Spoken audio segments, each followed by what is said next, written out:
What's up, all-wheel drive? All right, today's the day. Taking the bike out.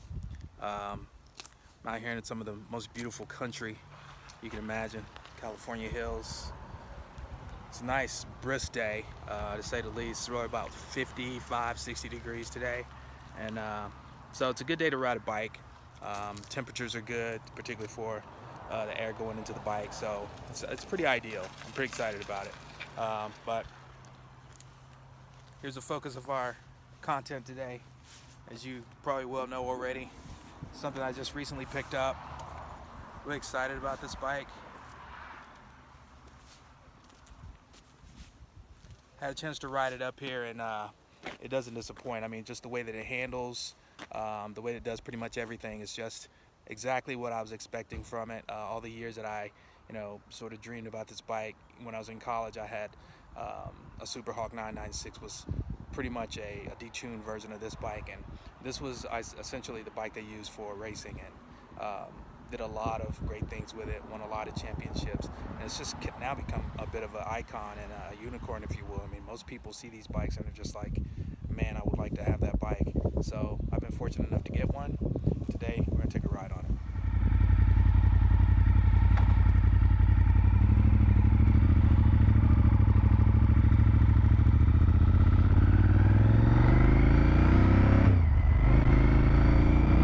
So one of the things I really like about this bike, aside from the cool look, the fact that it's a V-twin, it's just the way that it's designed and put together.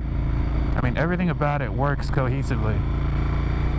Honda went through a lot of R&D on this bike to make it suitable for AMA and World Superbike competition. I mean, Ducati was dominating, and at the time, 750s were, your big leader bikes. The R1 came on the scene, I want to say 2001, 2002-ish, and that was around the time that Honda introduced this.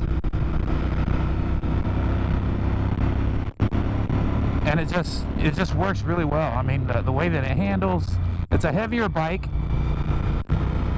even though it's a V-twin.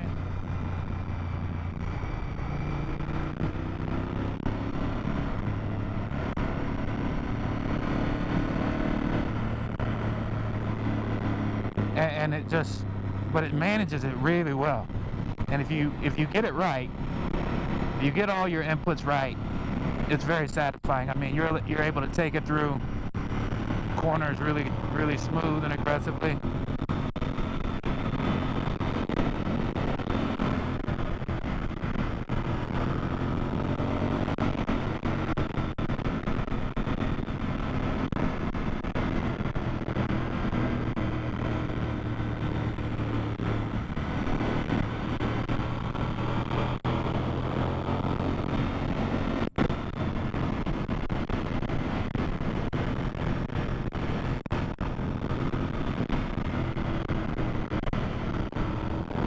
For as old as it is, man, it still impresses. I stopped at a local bike shop yesterday, and as soon as I pulled in, everybody that was outside just kind of stopped, did a few double takes, and stared as I rode by. And as soon as I got off, I had a little bit of an entourage. Kind of felt like a pop star for a moment. Everybody just wants to talk about how cool it was. They remember when it came on the scene, how good it still looks, and just basically what it's like to ride and own. If you recall, when this bike came out, it was considered one of the most reliable bikes you could buy from a performance bike standpoint. Not that all the others weren't, but this thing was fairly trouble-free. As I mentioned in one of my previous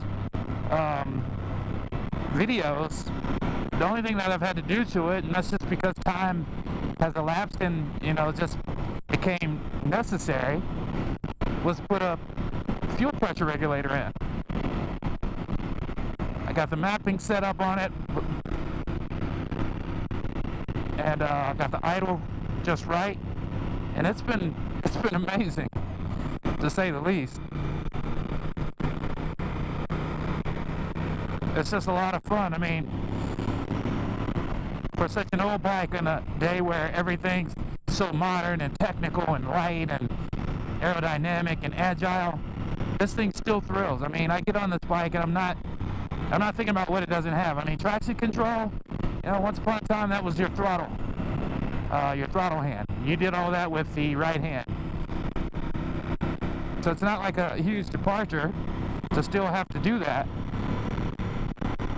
But it's also having your bike just dialed in, making sure your forks and your shocks and your chain, your tires, and everything is just where it needs to be, so that when you take it out and decide to get aggressive with it, you're not throwing any surprises. As long as the bike is up to par, the rest is up to you.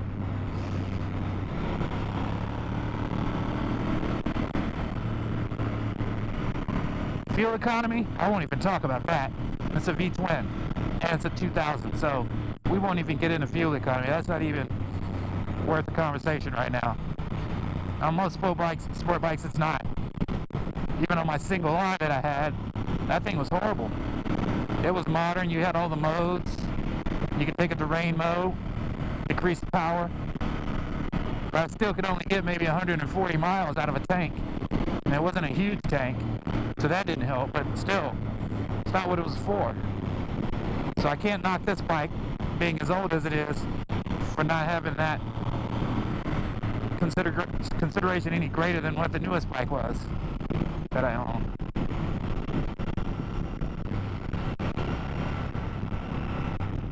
But it handles really great.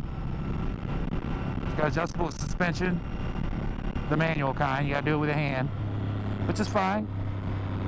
You just gotta make sure you test it and then go back to the drawing board and ensure that what you put in was what you wanted out of it.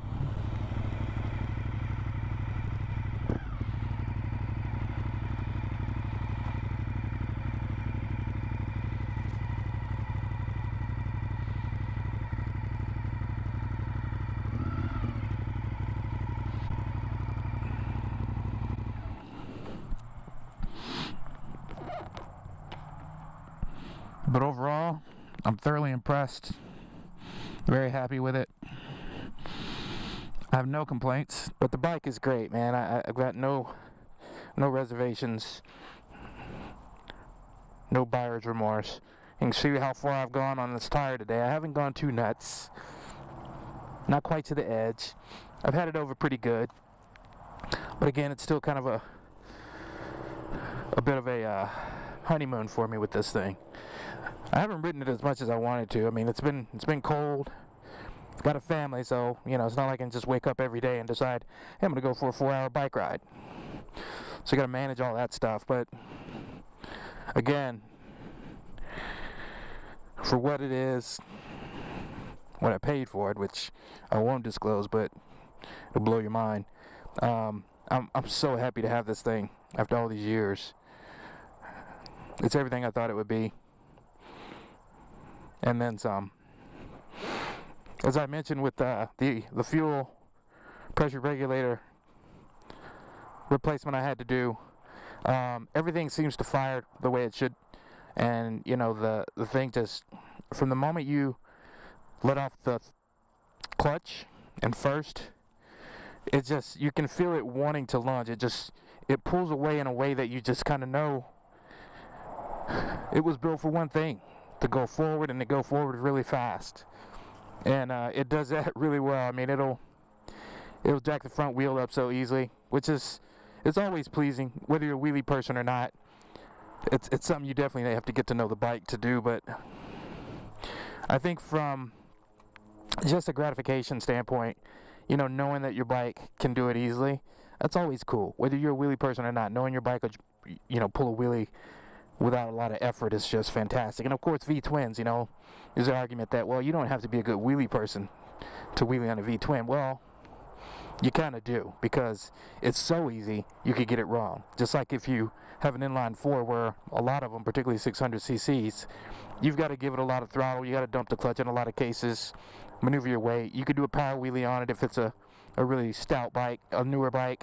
Those are easy to do it on. But you know, you dump the clutch on that, you give it too much, it can go up fast. Well, with the V-twin, you don't have to give it much at all. And if you don't know how to regulate the throttle, you freak out. You could either go all the way back, or you could slam it forward and then you explode your forks. So, you know, you have to have a certain level of confidence with the bike. You have to know the bike's nuances, and practice, of course. But once you get dialed in with it, it's a lot of fun. And this one is just, like I said, it's everything I thought it would be. It's got one of the better Scott's steering dampers on it. These are a good alternative to the cylinder kind. I don't like those so much because they're all in the way. So this is a great addition. I'm glad I didn't have to install that. As I said, I got everything on this bike that you see. It was already equipped. The previous owner did all this. I'm very grateful to that person. The RS3 Yoshimura's. I won't take the tank off so you can see the K&N, but it has K&N on it. It's got a quick shifter. It's not as intuitive as some of the newer bikes, but for the day that this came out, or, you know, for the technology that it was working with, you know, it does work well. It does assist in great fashion. So, yeah, I mean, totally excited about this thing. Very happy to have it. And we're going to do a lot of fun riding with it. Track day, we'll see.